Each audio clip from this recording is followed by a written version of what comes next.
വഹൽ ജസാഉൽ ഇഹ്സാനി ഇല്ലൽ ഇഹ്സാൻ ഫബിഅയ്യി ആലാഇ റബ്ബികുമാ തുകദ്ദിബാൻ. നമ്മൾ വിതക്കുന്നതാണ് കൊയ്തെടുക്കുന്നത്, നമ്മൾ വിതക്കുന്നതാണ് കൊയ്തെടുക്കുന്നത്. നമ്മൾ ചെയ്യുന്ന കർമ്മങ്ങൾക്കാണ് അല്ലാഹു തിരിച്ചു പ്രതിഫലം നൽകുന്നത്. മഹാനായ ഇബ്രാഹിം ഇബ്നു അദ്ഹം റഹ്മത്തുള്ളാഹി അലൈഹി ഒരു തോട്ടത്തിൽ ഉറങ്ങിക്കിടക്കുകയാണ്. എണീറ്റപ്പോ തൊട്ടടുത്തൊരു സർപ്പമുണ്ട്. ആ സർപ്പത്തിന്റെ വായിൽ ഒരു നർഗിസ് പുഷ്പമുണ്ടായിരുന്നു. ഉറങ്ങണവരെ എന്തെങ്കിലും ജീവിയോ ഈച്ചകളോ മഹാന്റെ ദേഹത്തേക്ക് വരുമ്പോൾ സർപ്പം ഈ പൂ കൊണ്ട് തട്ടിക്കളയുന്നുണ്ടായിരുന്നു. എഴുന്നേറ്റ് നോക്കിയപ്പോഴാണ് ഇത് കാണുന്നത്. മഹാനായ ഇബ്രാഹിം അദ്ഹം റഹ്മത്തുള്ളാഹി അലൈഹി ഇതുപോലത്തെ ഒരു സംഭവം മഹാനായ മാലിക് ഇബ്നു ദീനാർ റഹ്മത്തുള്ളാഹി അലൈഹിക്ക് സംഭവിച്ചിട്ടുണ്ട്. സർപ്പം അതിന്റെ വായിൽ ഒരു പൂ പിടിച്ച് ഉറങ്ങുന്ന മഹാന് സംരക്ഷണം കൊടുത്തത്. എത്രയോ അനുഭവങ്ങൾ വേറെയുണ്ട്. നമ്മുടെ അടുത്ത കാലങ്ങളിൽ കഴിഞ്ഞ മഹാപണ്ഡിതന്മാർക്ക് അള്ളാഹു കൊടുക്കുന്ന സംരക്ഷണങ്ങളാണ്. അലാഉൽ ഹദ്റമി എന്ന് പറയുന്ന സ്വഹാബിയെ മഹാനായ അബൂ ഹുറൈറ റളിയല്ലാഹു തആല അൻഹു അല്ലാതെ ബഹുമാനിച്ചിട്ടുണ്ടായിരുന്നു.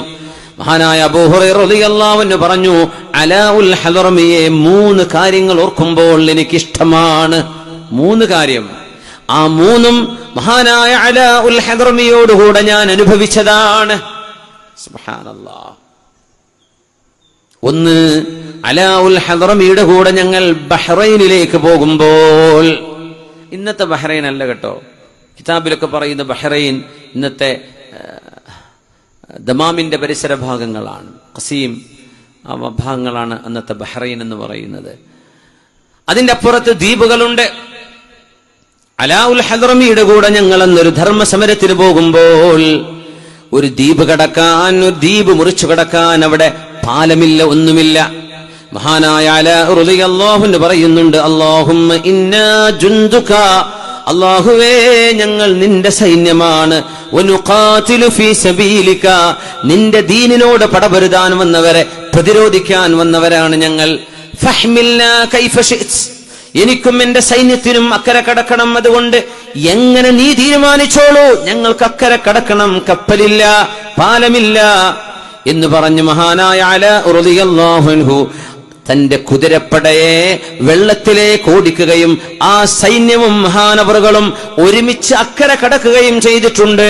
ഫവല്ലാഹി മബ്തല്ല ലഹും സുറുജുൻ, ആ കുതിരകളുടെ മീതയിട്ട വസ്ത്രം പോലും നനഞ്ഞിട്ടില്ലായിരുന്നുവെന്ന് മഹാനായ ഹദീസ് പണ്ഡിതൻ സ്വഹാബിയായ അബൂ ഹുറൈറ റളിയല്ലാഹു അൻഹു ഞാൻ ആ മഹാന്റെ കൂടെയുണ്ട്. അതാണ് അല്ലാമ ഇഖ്ബാലിന്റെ കവിതയിലുള്ളത്. ദശ്ത് തോ ദശ്ത് ഹേ ദരിയാ ഭീ ന ഛോടാ ഹംനെ ബഹ്റ സുലുമാത് മേ ദൗടാ ദിയാ ഖോടാ ഹംനെ, സമുദ്രത്തിലും പുഴയിലും കുതിരയോടിച്ചവരാണ് ഞങ്ങളുടെ മുൻഗാമികളെന്ന് മഹാനായ അലാഉൽ ഹദ്റമിയെ സംബന്ധിച്ചാണ് അല്ലാമ ഇഖ്ബാല പറയുന്നത്. ദശ്ത് തോ ദശ്ത് ഹേ, എന്ത് മരുഭൂമി, മരുഭൂമി എന്ത്, കടലും വെള്ളവും ഞങ്ങൾ കുതിരയോടിച്ചിട്ടുണ്ട് എന്ന് മഹാനായ സ്വഹാബിയുടെ കറാമത്തുകളാണ് പറയുന്നത്. ഇതൊക്കെ പ്രശസ്തമായ പ്രഗത്ഭമായ പണ്ഡിതന്മാർ അവരുടെ ഗ്രന്ഥങ്ങളിൽ അതിസൂക്ഷ്മമായി നിവേദനം ചെയ്ത സംഭവങ്ങളെ. അബൂ ഹുറൈറ റളിയല്ലാഹു അൻഹു പറയുന്നു, ഇതേ മഹാന്റെ കൂടെ ഞങ്ങൾ ഒരു യാത്രയിൽ മരുഭൂമിയിലാണ്, ഞങ്ങൾക്ക് വെള്ളമില്ല. മഹാനായ അലാഉൽ ഹദ്റമിയോട് ആളുകൾ പറഞ്ഞു, അലാ നിങ്ങൾ അല്ലാഹുവിനോട് ദുആ ഇരക്കണേ, ഇവിടെ മഴ പെയ്യണം. ദുആയിരുന്നു. കണ്ണീത്ത് ഉസ്താദ് എന്നിട്ട് ഇവിടെ കേരളത്തിൽ എത്ര മഴ കിട്ടിയിട്ടുണ്ട്. മഹാനായ കണ്ണീത്ത് അഹ്മദ് മുസ്ലിയാർ വാഴക്കാട് അന്ത്യവിശ്രമം കൊള്ളുന്നു. യാ വദൂദ്, അല്ലാഹുവേ ഞങ്ങൾക്ക് മഴ വേണം. ഉസ്താദ് ദുആയിരുന്നു. ഒരു ദുആക്ക് മഴ കിട്ടിയതിന് ഞാൻ സാക്ഷിയാണ്. യാ വദൂദ്, അല്ലാഹുവേ മഴ വേണം. ചോദിച്ചാ പെയ്യും മുഅ്മിനെ. നമ്മളീ കാണുന്ന ലോകത്തിനപ്പുറം ഒരു ലോകമുണ്ട്. നമ്മൾ കാണുന്ന ഈ ഭൗതികതക്കപ്പുറത്തൊരു ആത്മീയ ലോകമുണ്ട്. അത് അല്ലാഹുവിനോട് ചോദിക്കുന്നവർക്ക് അല്ലാഹു കൊടുക്കുന്നുണ്ട്. മഴ പെയ്തു. അലാഉൽ ഹദ്റമിയുള്ള ആ സംഘത്തിന്റെ മുന്നിൽ മഴ പെയ്തു. അതിശക്തമായ മഴ പെയ്തു. സ്വഹാബിമാര് കുളിക്കേണ്ടവർ കുളിച്ചു, ഉളൂടുക്കേണ്ടവർ ഉളൂടെടുത്തു. ഒട്ടകങ്ങൾക്ക് അവരുടെ വാഹനങ്ങൾക്ക് കുടിപ്പിക്കാനുള്ളതെല്ലാം കുടിപ്പിച്ചു. പോവല്ലേ എന്ന് ചോദിച്ചു. ആ പോകാം.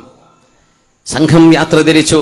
കുറെ ദൂരം ചെന്നപ്പോഴേ ഒരു സ്വഹാബിക്ക് ഓർമ്മ വന്നു, പടച്ചവനെ, എന്റെ കീസ് ഞാൻ എടുത്തിട്ടില്ലല്ലോ, എന്റെ ബാഗ് അവിടെ വെച്ചു പോയിട്ടുണ്ട്. അവരോട് പറഞ്ഞു, നിക്കി, ഞാൻ എന്റെ ബാഗ് എടുത്തിട്ട് വരാം.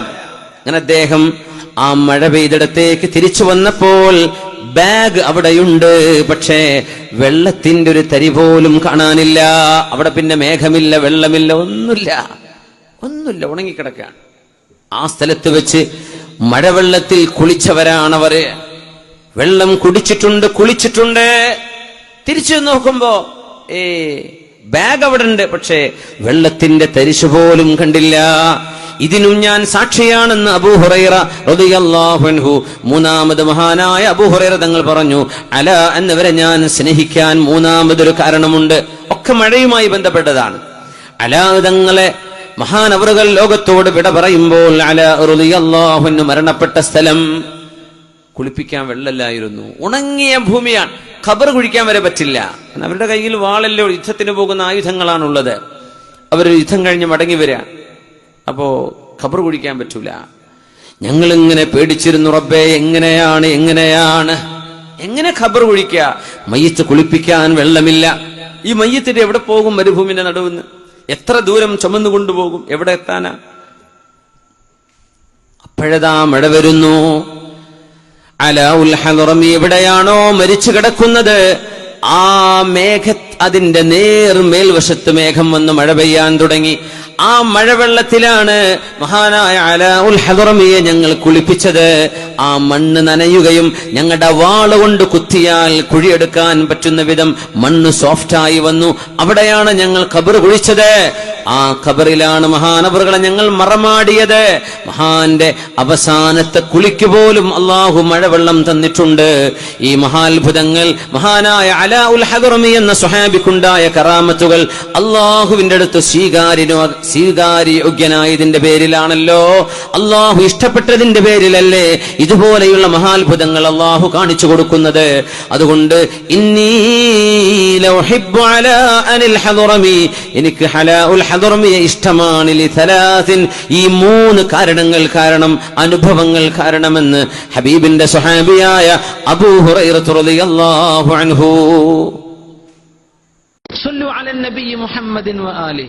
اللهم صل على سيدنا محمد وعلى آل سيدنا محمد وبارك وسلم عليه.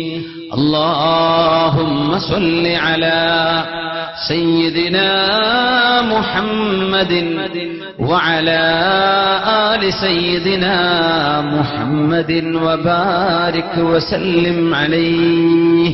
ഒരുപാട് സ്വലാത്ത് നമ്മുടെ ഹബീബിന്റെ ഹദറത്തിലേക്ക് എത്തും. അള്ളാഹു എത്തിച്ചു കൊടുക്കട്ടെ. അവിടുത്തെ അള്ളാഹു സന്തോഷിപ്പിക്കട്ടെ.